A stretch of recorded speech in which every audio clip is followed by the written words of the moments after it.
Lot going on, but there's also much we don't know at this hour.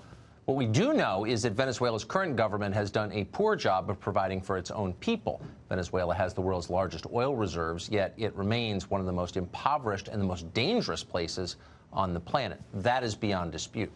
Everything else is up for debate. Would the overthrow of Maduro make Venezuela a more stable, prosperous country?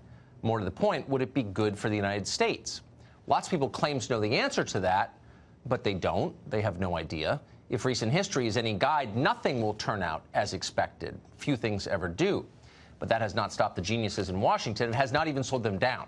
This afternoon, on a bipartisan basis, they agreed that the United States ought to jump immediately, face first, into the Venezuela mess.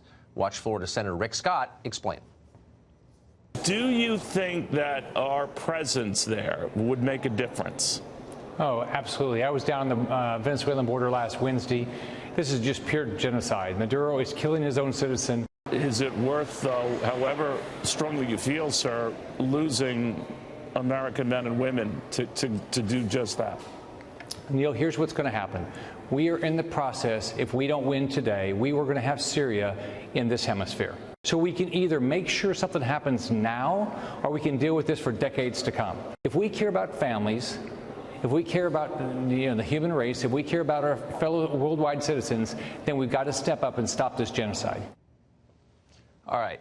Just want to make sure that's clear. If you care about families and you care about the human race, if you want to stop genocide, you will send your children to Venezuela to fight right now without even thinking about it, without even weighing the consequences. You'll just do it, assuming you're a good person.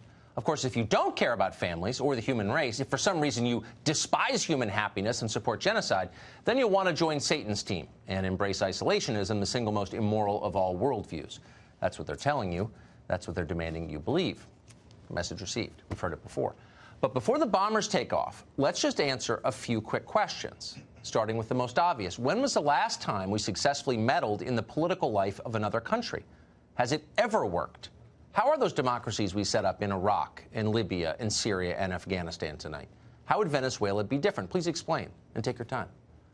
Next, are we prepared for the refugees a Venezuelan war would inevitably produce? A study by the Brookings Institution found that a collapse of the Venezuelan government could force 8 million people to leave that country. Many of them would come here. Lawmakers in this country propose giving them temporary protected status. That would let even illegal arrivals live and work here, in effect, permanently, as many have before, with no fear of deportation. Are we prepared for that? Are we prepared to absorb millions of new Venezuelan migrants? All of them great people, no question, but many with little education or skills or English?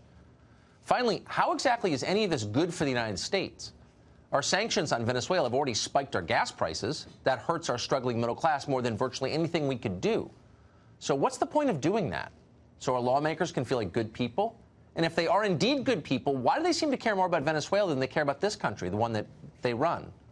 They're happy to send our military to South America at the first sign of chaos, but U.S. troops to our own border to stem the tide of 100,000 uninvited arrivals a month? No way, they tell us. That's crazy talk. So what's the thinking here?